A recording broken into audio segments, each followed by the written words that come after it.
Hello YouTube, this is Hunter Surge here with hopefully the first of many post-commentary videos on my gameplay. So this was the top 4 of the skirmish that I won this weekend against Rek'sai with Lucian. It is a slightly different Lucian list than the one I deck profiled last week. It is, we'll get into it later. We'll see one of the changes right away, but it's like largely similar, but there are some pretty significant changes. One of those changes is my arena's greatest battlefield is now Candlelit Sanctum, which I always lead with even into a matchup like this. I don't want to be using it game 2 or 3 because that gives my opponent better access to their sideboard tools, like stuff like their arm beam, and I don't want to be giving them that. So I always lead with this. The other changes is that I am actually running the combo gears now. The shell is mostly the same. It's basically just we took out 2 Yone, 2 Warmogs, and are treating the combo gears as mainly the inefficient +2 might gears that we need to run in addition to our really good core 6 gears of Doran's Blade and Longsword. And a third of the time we'll see combo and get going. So this is Rek'sai. This is Control Rek'sai. This is one of the matchups that people have struggled into, and I haven't really struggled into at all. So I hope this video will be helpful to people. So I led off with Pouty Pearl, really good open into this matchup. Opponent led off with Soaring Scout. I go into Candlelit. On my notepad, I'm tracking how many cards deep I get in a game. That's something I've started doing ever since I started playing this list, because like I want for like calculations of consistency, I want to have data on how far into my deck I'm getting each game. Regardless, the Soaring Scout's going to go into his Minefield, not challenging my Pouty Poro. That's one of the weaknesses of a card like Soaring Scout, of course. He's not using the Rek'sai Legend effect here. If I recall correctly, he has like a very specific plan on what he's doing with his energy on this turn. And in a case like that, you don't necessarily want to be using Rek'sai's effect, because then you can end up in a spot where you put important tools back to the bottom. So here he goes Blood Money on my Poro, has to pay a power for that, uses the Red Seal for that, and then Cold Weeks my Lucian. I'm pretty fine with that. I treat Lucian pretty expendable in matchups like this. It's really nice if it can stick around, but I'm not going to work super hard to keep it around, because I just need bodies. I just need bodies that can go onto the battlefields, and we have a ton of ways of getting units immediately onto a battlefield. Case in point, Kai'Sa. Kai'Sa is one of our best options in this regard, because immediately accelerates, goes into a battlefield, will beat most of their things in combat, and then replaces itself so we can get into more. We of course also have our Legion Rearguards that are still on the list, 3 First Mates and 3 Relentless Pursuits, all to help us get there. Yeah, Kai'Sa died to the second Cole, I believe that was. Yes, it was another Cole.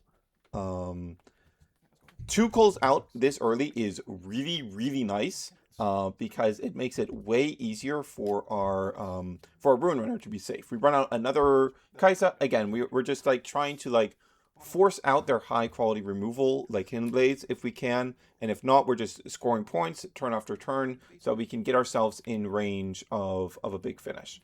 And like really putting a lot of pressure on them to constantly answer our threats. He's gonna go for his Champion Zone Rek'Sai, and accelerate it and put a Longsword on it to beat over my Kai'Sa. I still have my Pouty Pearl back in base. He's gonna use the Rek'Sai effect. Doesn't hit anything he can really use in this spot. So we're fine there. Pearl can't really deal with this Rek'Sai, but we do want it off the board. So I end up starting with Sabotage. I want to see what he has access to. It's a Soaring Scout, a Matron, and a Salvage. Salvage is the only thing I can get rid of. I don't realize this at the time, but oh right, Rek'Sai's at 3 cost. Matron can actually get it back, which isn't super ideal for us. And honestly, I probably should not have gone for this exact line. I didn't realize this at the time, that the Rek'Sai would be able to come back. And this would be able to beat over whatever I do. But I crash with the Rek'sai with the 5-on-5, which is fine. And then we go, yeah, we tap 3 and spend... Yeah, we want to check his trash here. We see that there's 2 Cold Weeks in there already. So we go... I won't put pressure on him, so I go Legion Rearguard and then put the Trinity Force on it so that he is basically forced to deal with this on the next turn, or I'm going to jump straight up to 6. And that'll be really, really difficult to deal with from that position. And then, yeah, he goes for the Spectral Matron here, and brings back the Rek'sai, which he's going to accelerate. And this is quite expensive for him because yeah. This is like 4 power for him to do this. Quite a lot.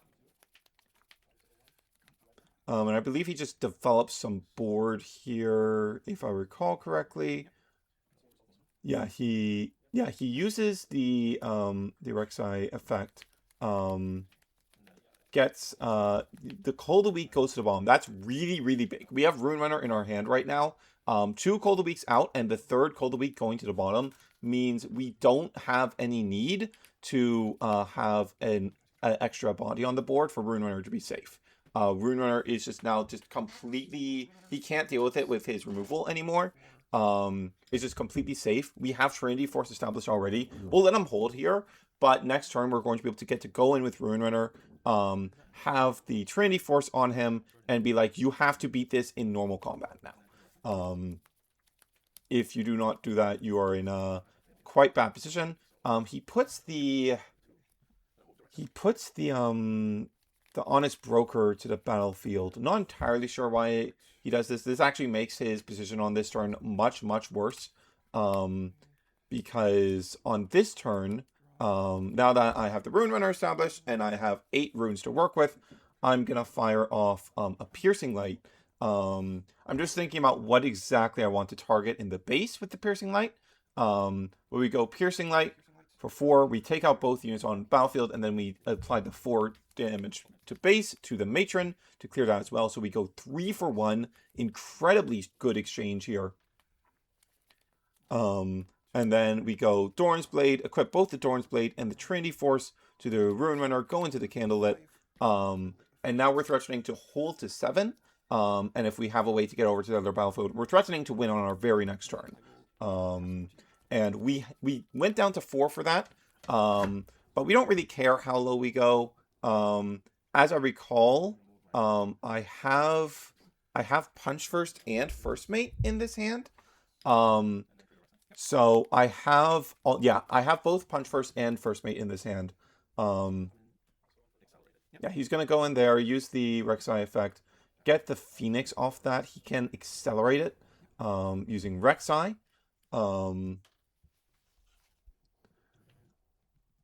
But he knows I probably have a Punch First. I left 1 up. I left more than 1 up. I have 2 orange power available to me. I could, with 2 up, I can also potentially like Relentless Pursuit over to the other battlefield, which would also be just completely game losing for him. So here he is opting to just build up resources, get the best hold he can. He Blades his own Phoenix, but then he brings it back. He's thinking about whether he wants to put it to base or battlefield, but he eventually concludes. Yeah, he puts it there because like he needs to, because basically he knows I run Legion Rearguard, and if it's just a recruit holding there, I could just go accelerate Legion Rearguard, beat over it. Kai says, well, he needs at least 4 there to stop me from doing that. So he puts up a total of 8 might there with the 2 Phoenixes and the 2 recruits. But that's not going to be enough because we have First Mate in hand. And this Rune Runner is going to be swinging in for 11 might. So we just draw for turn. We go to 7 points from the Trinity Force. And then we to go first mate, ready it, and go back into that battlefield to win the first game. Yeah, so we drew fairly lucky in that game because we did draw a lot of our accelerate units. We drew what? 2 Kaisa, a Legion Rearguard, plus a first mate to help us get in. But we just, like, as long as we're seeing enough units, and the units that like are able to have immediate board impact, we can get ourselves in positions like this where we're able to win. That was with Sabotage. Didn't really get anything of note there, which was a bit unfortunate. And now post side, this matchup becomes even easier. Like, you still need to know what you're doing regardless. But because this is not a purple deck, and especially because it's a control deck, we always bring in our 3 Forerunners. What do I take out here? I think it's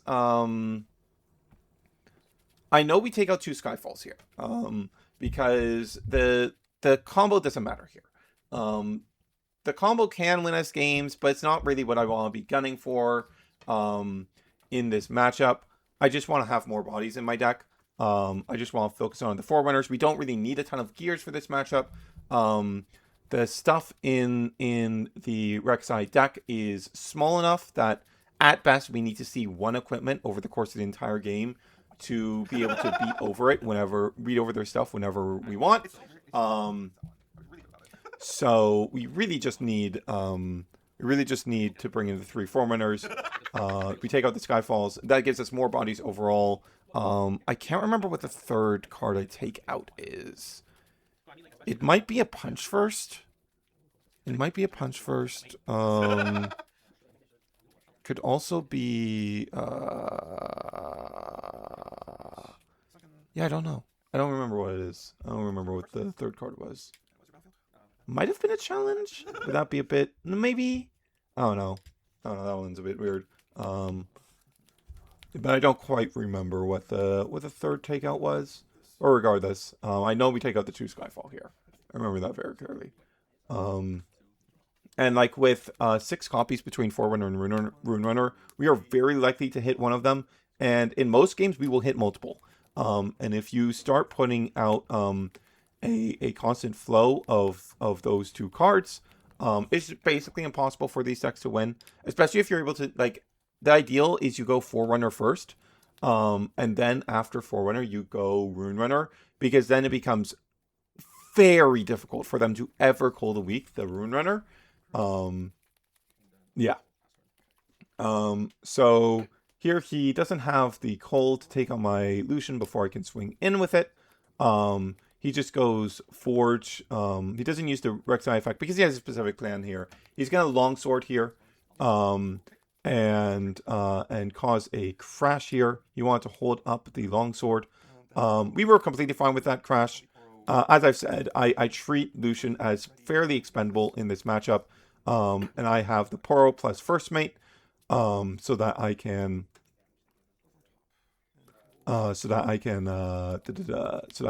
go and get a conqueror, get a point, get myself progressing towards that winning game state. I probably should not have gone into Candlelit here, actually, because I knew I had the recruit plus the longsword. He was going to be able to beat over my Poro. There's no reason to also give him the effect of his own Candlelit. For that, would have been much better to go into the Sunken Temple.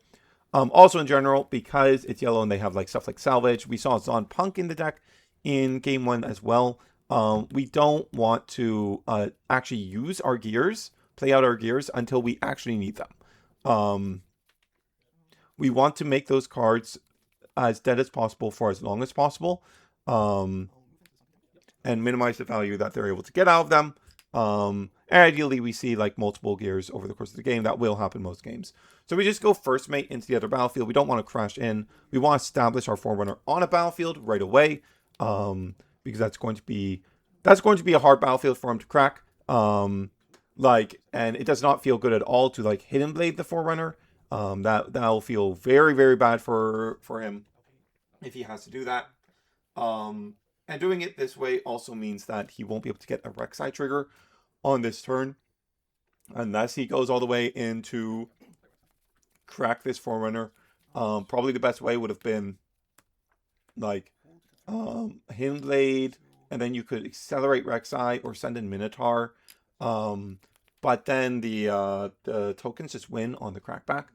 So that's not super ideal. But here we're now able to go challenge into the Minotaur. The highest might he has elsewhere on his field is 3 might for the Death Grip, which we're aware of. But I had the longsword in hand that I was saving for this scenario so that I could go react, get my Forerunner up to 8. And now I'm able to get 2 mech tokens on the base, take out the Minotaur, and now I'm able to move around freely again. We move back the first mate. We play out another first mate, go into the Candlelit. This first mate is 100% going to die on the crackback. However, that's fine. We have 3 bodies established in our base, which is not what Rek'Sai wants to be seeing. That's a very, very poor game state for Rek'Sai to be seeing. This is one of the things that having a lot of like low-cost cards in our 2-drops allows us to do in matchups like this. Because we just need to be putting out, a lot of the time into these matchups, we just need to be putting out more bodies than they can realistically remove. And cheap bodies lets us do that. Forerunner lets us do that. That is what's important for us to be doing here. If I recall correctly, I am pretty low on resources. I haven't drawn any of my other 6-drops. So I am not in the greatest of positions if he has the right hand. He is going to do like exactly what you would expect. He goes in with the Honest Broker equipped with Longsword to take out my first mate. We're fine with that. We can crack back on that, no problem. We have the Longsword, of course. He is going to establish his Phoenix. Took quite a while for him to get to the Phoenix, but did get there. This Phoenix is like a bit annoying on the crackback, but like on defense, it's not very good. He's going to Cold a Week. I get rid of one of my mechs. He is going to kill his Phoenix, and then the Phoenix effect is going to bring it right back. But that has been very expensive for him on runes. He has spent like I think 5. Yeah, he spent 5 power on this turn, including the one he just spent to hide. I don't really care about this Hidden Blade. It's definitely Hidden Blade. Because like okay, we put a longsword onto one of our 3 might guys. We swing over. If he Hidden Blades our thing, we draw 2 cards and get in a better position, and are also able to easily still swing over his body. Him recognizing that aspect causes him to go, okay, I'm going to Hidden Blade my own thing, get myself more resources.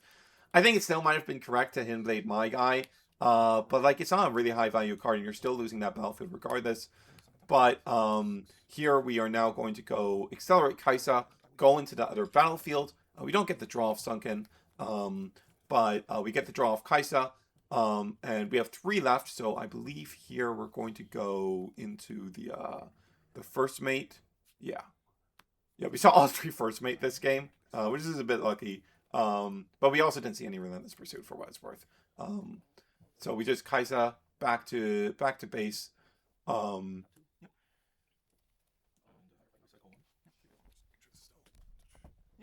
Yeah, just Kaisa back to base.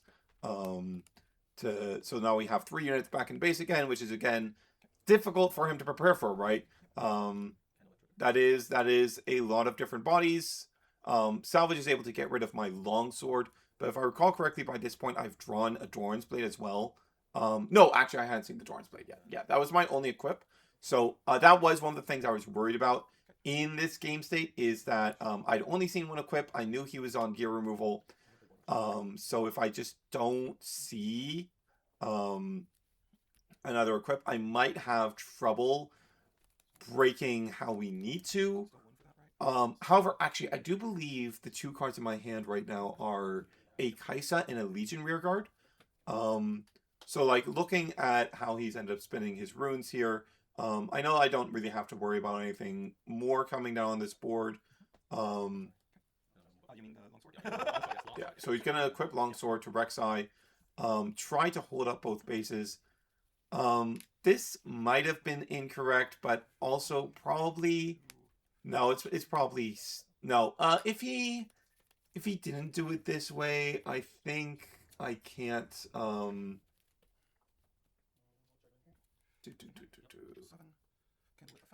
No, I still had it. Because I had Nation Rearguard in hand plus a Kaisa. Yeah, if he leaves the other battlefield, I'm completely fine as well. I have the 8 runes I need to accelerate both of them.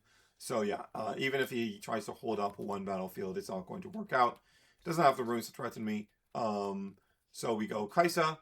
We got Dorn's Blade off the top off that Kaisa into the Candlelit, but we had Rearguard in hand. So either way we were double conquering there for the victory. And he wasn't able to hold up the runes he needed to salvage our Dorn's Blade. So just continuous accelerate bodies, just using stuff like Forerunners and our 2-drops to put up enough bodies that they can't realistically deal with. And this matchup ends up quite positive for us ultimately, at least if you know what you're doing. So I hope this was helpful to anyone who's been struggling with the yellow matchup or Control Rek'sai in particular. I will probably be doing a deck profile on the current version of the list sometime this week. With that said, this is Hunter Surge signing off.